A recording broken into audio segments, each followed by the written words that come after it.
Dnes mám pre vás úžasnú tému, pretože sa potrebujeme čo? Pripraviť. A kam? Nejdeme sa pripravať nikam, ale čaká nás nový rok. Cabidup, to tu bude, preto je čas, aby sme si urobili čo? Vision board. Ideme robiť vision board a chcem vám povedať, prečo je veľmi dôležité si vytvoriť vision board na základe vášho human designu. Pre tých, ktorí ma nepoznajú, tak ahojte, volám sa Katarína a som certifikovaná koučka so zameraním na sebalásku a human design. Určite ste si každý rok vytvárali vision board, možno áno, možno nie a vždy ste si tam možno dali veci ako mať viac peňazí alebo ísť na dovolenku, čítať viac kníh, meditovať, plávať, bicyklovať a tak ďalej. Ale pokiaľ si vytvoríte váš vision board na ďalší rok na základe human designu, nie je to len obyčajný vision board, ktorý každý rok tvoríte, ale viete si ho vytvoriť na základe toho, kto naozaj ste. Ako ste nadizajnovaní, kto ste sem prišli byť na tento svet a aby ste si tam dali také veci, ktoré sú naozaj v súlade s vami v hĺbke vašej duše. Pokiaľ si spravíte vision board na základe vášho human design rozboru, tak vtedy vlastne si vytvoríte taký vision board, ktorý je autentický, ktorý je udržateľný a ktorý vlastne vám pomôže manifestovať si sny, po ktorých naozaj túžite. V human designe máme 5 typov. Je to manifestor, manifestujúci generátor, generátor, projektor a reflektor. Pokiaľ neviete, aký typ ste, kľudne ma kontaktujte a na základe vášho dátumu narodenia, času narodenia a miesta vieme vytvoriť vašu unikátnu jedinečnú mapu human designu a podľa toho vám viem povedať, aký typ v tom human designe ste a od toho sa odvíjajú potom aj ďalšie veci, ktoré budem neskôr spomínať. Ale ak už napríklad toto viete, že viete, kto ste, aký typ v human designe ste, tak napríklad taký manifestor je iniciátor. Manifestor miluje začínať veci. Manifestor má auru na to vytvorenú, aby začínal nové veci, aby proste išiel a spravil to, čo si zacieli. Čo sa týka generátorov, generátori majú veľa energie, majú sakrálnu energiu, ktorá im umožňuje robiť prácu, ktorú milujú. Generátor, keď robí prácu, ktorú miluje, tak proste dokáže robiť veľa. On je vtedy vo svojom živle, preto má vlastne toľko veľa udržateľnej energie, aby dokázal robiť prácu, ktorú miluje nadovšetko. A generátori sú tu na to, aby boli majstrami svojej práce. Manifestujúci generátori je to hybridný typ medzi manifestormi a generátormi a oni sú tí, ktorí dokážu robiť viacero vecí naraz, takže ak ste to vy, tak zbystrite pozornosť, budem neskôr rozprávať aj o tom, čo by ste asi tak mali mať na tom vision boarde. Čo sa týka projektorov, tak projektori sú prirodzení lídri. Oni sú tu, aby viedli spoločnosť, aby viedli ostatné typy. Oni milujú, keď môžu byť videní, keď proste sú počutí, keď majú pozornosť, pretože to je to, čo oni najviac milujú. Milujú, keď môžu preukázať svoju múdrosť, keď sú experti v niečom a druhí ľudia ich počúvajú. Reflektori ako posledná skupina sú zrkadlo spoločnosti. Pre reflektora je veľmi dôležité, aby bol v tom prostredí, ktoré je preňho prospešné s ľuďmi, pri ktorých sa cíti dobre. A teraz si poďme povedať konkrétne príklady, čo by mohlo mať, alebo teda aj mal mať každý typ human designu na svojom vision boarde. Začneme s manifestorom.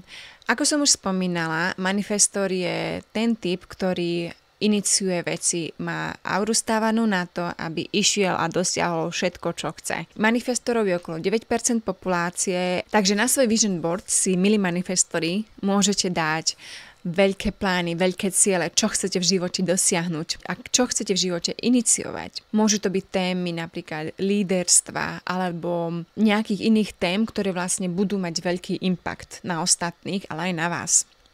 Čo sa týka manifestujúcich generátorov, tak pre vás, keďže milujete a ste veľmi dobrí v tom, aby ste robili viacero vecí naraz, tak si tam dajte vaše veľké sny a taktiež a s konkrétnymi krokmi, ako ich dosiahnete. Generátori, ako som už spomínala, tak vy máte veľa energie, ktorá vám plyne zo sakrálu, ale generátori, dajte si tam veci a aktivity, ktoré proste milujete robiť, ktoré vás rozjasňujú, ktoré proste vám spravia nádherný deň, s ktorým ste naozaj v súlade, pretože vaša energia je magnetická vtedy, keď milujete robiť to, čo chcete, a vtedy vám začne chodiť do života ešte viac toho, čo milujete, a budete v súlade sami so sebou. Projektori, dajte si na svoj vision board aktivity, pri ktorých zrelaxujete. Takže čokoľvek, čo milujete a pričom viete relaxovať, či už je to ležanie na posteli a nič nerobiť, alebo ísť do nejakého hotela, do spa. Projektori sa musia starať o svoje telá, pretože vy máte veľmi citlivé telá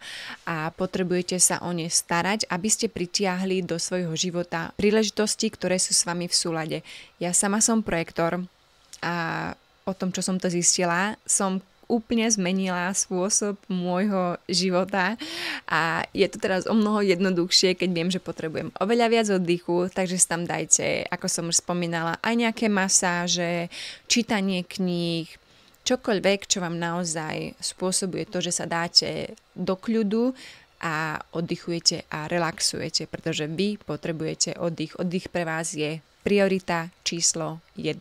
Reflektory. Pre reflektorov dajte si tam obrázky vecí, alebo prostredia, aj ľudí, s ktorými sa cítite dobre. Pre vás je veľmi dôležité byť v spoločnosti, ktorej sa naozaj cítite dobre a v ktorej prekvitáte. Pretože ak ste v spoločnosti, ktorej sa cítite dobre, tak potom aj váš život je o mnoho lepší. Takže ako si vytvoriť taký vision board? Poprvé, predtým než začnete zbierať obrázky, najprv zistite, aký máte human design. Aký ste typ v human designe. Či ste manifestujúci generátor, manifestor, projektor, reflektor alebo manifestor. Od toho sa môžete ďalej odpichnúť a robiť ďalšie veci. Je to dôležité aj kvôli tomu, lebo zistíte, akým spôsobom priťahujete možnosti do vášho života. A pokiaľ si vytvoríte ten vision board a budete vedieť, ako ich priťahujete do života, tak si môžete oveľa jednoduchšie manifestovať, čo na tom vision boarde máte. Ak by ste potrebovali pomoc s tým, aký ste human design typ a neviete vôbec nič napríklad o human designe, alebo ste už niečo sem tam počuli a chceli by ste prehlbiť vaše vedomosti a zistiť trošku viac, tak vám dám link dole do popisku, kde ma môžete kontaktovať. Môžeme spolu urobiť human design rozbor váš na základe vašich údajov a bude to ušité vám na mieru a rovnako aj by sme spravili spolu váš vision board na ďalší rok, aby ste boli pripravení k vašim cieľom, aby sa vám podarilo dosiahnuť všetko, čo na tom vision boarde budete mať. Druhý krok urobeniu vášho vision boardu, keď už viete svoj human design, je to, aby ste sa rozhodli, či chcete mať digitálny vision board, alebo by ste preferovali vision board, ktorý si dáte niekde na stenu, ale rovnako aj ten, čo si vytvoríte, napríklad v takej Canve. Ja milujem robiť v Canve, takže pre tých z vás, ktorí budú mať so mnou human design rozbor, tak rovnako spravíme spolu v Canve aj váš vision board, ktorý si potom môžete vytlačiť a môžete si ho dať napríklad na stenu, alebo ako tapetu na váš počítač alebo mobil. Ak už teda tieto dve veci viete, tak tretia vec je rozdeliť si všetky tie obrázky, ktoré vlastne by ste chceli na tom vision boarde a text mať, do 4 kategórií. Je to zdravie, práca, múdrosť a hojnosť. Keď si vlastne rozdelíte váš vision board do týchto 4 kategórií, tak do stredu dajte svoju fotku, lebo ten vision board je o vás, aby tam bola vaša energia. Ďalším krokom sú afirmácie, ktoré si tam môžete napísať na ten vision board. Každému môjmu klientovi dávam afirmácie šité jemu na mieru na základe toho, aký je typ v human designe. Tie afirmácie si tam tiež môžete dať, pretože je to pre vás, je to proste, kto naozaj ste sem prišli byť a je to v súlade s vami a bude sa vám žiť oveľa jednoduchšie, pokiaľ budete vedieť, kto ste v human designe, aký typ, ako jednoduchšie priťahovať príležitosti do svojho života, ako proste žiť v súlade, aby vám život išiel jednoduchšie, pretože my nie sme nadizajnovaní trpieť. Nič v human designe, vo vašej human design mape nehovorí o tom, že máte v živote trpieť. absolútne nič. A preto je výborné, keď chcete na sebe pracovať a predpokladám, že keď už pozeráte toto video, tak naozaj chcete na sebe pracovať a naozaj chcete spraviť niečo pre seba, aby ste dosiahli sny a život, po ktorom túžite. No a posledný krok, 5. je, aby ste si ten vision board dali na miesto, ktoré je pre vás viditeľné. Či už si to napríklad dáte do spálne, čo uvidíte prvýkrát, hneď keď sa ráno zobudíte, alebo si to dáte ako tapetu na mobil, že za každým, keď sa pozriete na ten mobil, tak to uvidíte.